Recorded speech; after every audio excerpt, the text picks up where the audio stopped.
வணக்கம் welcome back to Thilaks Mani YouTube channel. இந்த பதிவில் வந்து நம்ம என்ன பார்க்க போகிறோம்னு பார்த்தீங்கன்னா, இந்த மார்கழி மாதம் முழுவதும் வந்து நாம் வந்து கட்டாயமாக செய்யக்கூடிய சில விஷயங்கள் இருக்குது. அதை பற்றி தான் இந்த பதிவில் வந்து நம்ம பார்க்க போகிறோம். இந்த விஷயங்கள் எல்லாத்தையுமே நீங்கள் வந்து பின்பற்றினால் வந்து கண்டிப்பாக வந்து உங்கள் குடும்பத்தில் வந்து ஒற்றுமை நிலவி செல்வம் வளம் நிச்சயமாக பெருகும். அதனால் இந்த வீடியோ எல்லாத்துக்குமே ரொம்ப யூஸ்ஃபுல்லாக இருக்கும். கண்டிப்பாக ஸ்கிப் பண்ணாமல் எல்லாரும் கடைசி வரைக்கும் பாருங்கள். நம்மளுடைய சேனலை சப்ஸ்கிரைப் பண்ணிட்டு பாருங்கள். வாங்க இப்போ நம்ம வீடியோக்குள்ளே போகலாம். நாம் இப்போ முதலில் வந்து மார்கழி 1ஆம் தேதி என்னைக்கு பிறக்குதுன்னு சொல்லி பார்த்துடலாமா? டிசம்பர் 16ஆம் தேதி செவ்வாய்க்கிழமை அன்று மார்கழி 1ஆம் தேதி பிறக்கிறது. எப்போ மார்கழி நிறைவு பெறுதுன்னு பார்த்தீங்கன்னா ஜனவரி 14ஆம் தேதி 2026ஆம் வருடம் வந்து நிறைவு பெறுகிறது. சரி, இப்போ வந்து இந்த மார்கழி மாதம் வந்து ஒரு புனிதமான மாதம். இந்த மார்கழி மாதம் முழுவதுமே வந்து இறைவனுக்காகவே அர்ப்பணிக்கப்பட்ட மாதம் என்றே நம்ம வந்து சொல்லலாம். ஏன்னு பார்த்தீங்கன்னா சிவபெருமானுக்கு உரிய விரத நாளாகிய திருவாதிரை நாளும் இந்த மார்கழி மாதத்தில் தான் அமைகிறது. மேலும் இதே மாதிரி இந்த மார்கழி மாதத்தில் வந்து பெருமாளுக்குரிய வைகுண்ட ஏகாதசி அப்படிங்கிற திருநாளுமே இந்த மார்கழி மாதத்தில் தான் வந்து அமைகிறது. அதனால் வந்து இந்த மார்கழி மாதம் முழுவதுமே வந்து நம்ம இறை வழிபாட்டிற்காக பயன்படுத்தக்கூடிய ஒரு முக்கியமான மாதமாக அமைகிறது. சரி, இப்போ வந்து இந்த மார்கழி மாதத்தில் வந்து கட்டாயமாக நம்ம வந்து செய்யக்கூடிய சில விஷயங்கள் பார்த்துடலாமா? நமக்கு வந்து மார்கழி மாதம் அப்படின்ன உடனே வந்து நமக்கு என்ன வரும்னு பார்த்தீங்கன்னா கோலம். பெண்கள் வந்து கோலம் போடுறத வந்து ரொம்பவே விரும்புவாங்க. ஒரு சில பேர் வந்து வருஷம் முழுவதுமே போட்டுட்டு வருவாங்க. ஒரு சிலவங்க வந்து இந்த மார்கழி மாதம் மட்டும்தான் வந்து கோலம் போடுவாங்க. அதுலேயே ஒரு சிலவங்களுக்குள்ள போட்டி இருக்கும். யாரு கோலம் பெருசா இருக்கு, யாரு கோலம் சின்னதா இருக்கு, யாரு கோலம் அழகா இருக்கு, யார் இன்னைக்கு கலர் கோலம் போட்டிருக்கான்னு சொல்லிட்டு பார்க்கறதுலேயே வந்து ஒரு சிலவங்க வந்து போட்டி போட்டு ஆர்வமா வந்து கோலம் போடுவாங்க. அதுதான் நமக்கு வந்து மார்கழி மாதம்னாலே வந்து ஞாபகம் வர்றது. சரி, இப்போ வந்து மார்கழி மாதத்தில் வந்து நம்ம வந்து கட்டாயமாக செய்யக்கூடியதுன்னு பார்த்துடலாமா? முதலில் வந்து கட்டாயமாக பிரம்ம முகூர்த்த நேரத்தில் எழும்பி குளிச்சு சுத்தபத்தமாக இருந்துட்டு கோலம் போடவே வேண்டும். கண்டிப்பாக வந்து மார்கழி மாதத்தில் கோலம் போடுங்க, ரொம்பவே நல்லது.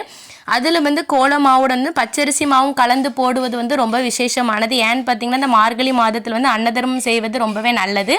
அதுவும் வந்து அந்த பச்சரிசி மாவு வந்து ஏதாவது ஒரு எறும்பு சாப்பிட்டா கூட வந்து உங்களுக்கு வந்து கோடி புண்ணியம் வந்து கிடைக்கும் என ஐதீகமாக சொல்லப்படுகிறது. பின்பு கோலம்லாம் போட்டு முடித்த பின்பு வந்து நிலைவாசலில் வந்து விளக்கு ஏற்றி வழிபாடு செய்யுங்கள். கட்டாயமாக நிலைவாசலில் விளக்கு ஏற்றுங்கள். பின்புதான் பூஜை அறையில் விளக்கேற்ற வேண்டும். நெய் ஊற்றி தீபம் ஏற்றுபவர்கள் ஏற்றலாம். எனக்கு நெய்லாம் ஊற்றி தீபம் ஏற்ற முடியாதுன்னு சொல்கிறவங்க வந்து நீங்கள் வந்து நல்லெண்ணெய் தீபம் ஏற்றுவது வந்து ரொம்ப விசேஷமானது. யாரும் மறந்துடாதீங்க. முதலில் வந்து பிரம்ம முகூர்த்த நேரத்தில் நிலைவாசலில் தான் விளக்கேற்ற வேண்டும். அதன் பின்புதான் பூஜை அறைக்கு சென்று வந்து விளக்கேற்றி வழிபாடு செய்ய வேண்டும். இந்த மார்கழி மாதம் 30 நாளுமே வந்து தேவர்களுக்கு வரக்கூடிய காலை பொழுது.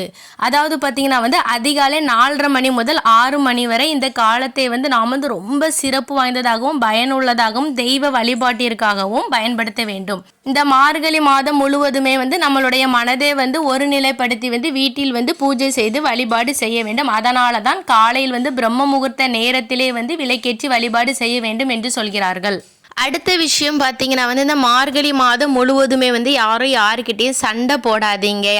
யாரையும் பற்றி அவச்சொல் பேசாதீங்க, புறம் பேசாதீங்க. முடிஞ்ச அளவுக்கு இதை தவிர்த்து வந்து நீங்கள் வந்து வழிபாடு செய்யுங்கள்.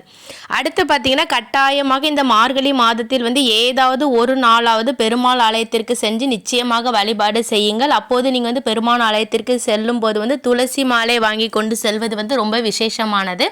இவ்வாறு நீங்கள் வந்து துளசி மாலை வாங்கி கொண்டு செல்வதால் வந்து பெருமானுடைய ஆசீர்வாதத்தை வந்து நீங்கள் வந்து பரிபூரணமாக பெற முடியும். அதனால் இந்த மாதத்தில் வந்து கட்டாயமாக ஒரு நாளாவது பெருமான் ஆலயத்திற்கு சென்று வழிபாடு செய்யுங்கள்.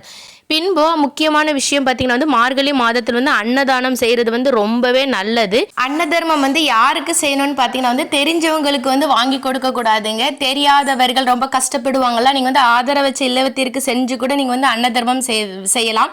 இதுதான் வந்து அன்னதர்மம். நீங்கள் வந்து உங்களுடைய ஃபேமிலிக்கு நண்பர்களுக்கு வாங்கி கொடுக்கறது வந்து ஒரு நாளுமே வந்து அன்னதர்மத்தில் வராது. அதனால் வந்து ஆதரவற்றோர்கள் அவங்களுக்கு பார்த்து கஷ்டப்படுறவங்க, ஒருவேளை சாப்பாடுக்கு இல்லாமல் கூட கஷ்டப்படுவாங்கள்ல, அவங்கள பார்த்து வந்து அவங்களுக்கு வந்து அன்னதர்மம் பண்ணுங்கள். இந்த மார்கழி மாதத்தில் அன்னதர்மம் பண்ணுவதால் வந்து உங்களுக்கு அளப்பரிய நன்மைகள் கிடைக்கும். பின்பு இந்த மார்கழி மாதத்தில் வந்து நிறைய ஊர்களில் வந்து பஜனை செய்வார்கள். முடிஞ்சவங்க வந்து கண்டிப்பாக வந்து பஜனைகளில் கலந்து கொண்டு வந்து இறை வழிபாட்டில் வந்து முழுமையாக ஈடுபட்டு பாடல்கள் எல்லாமே பாராயணம் பண்ணுங்கள் இந்த மார்கழி மாதம் முழுவதும்.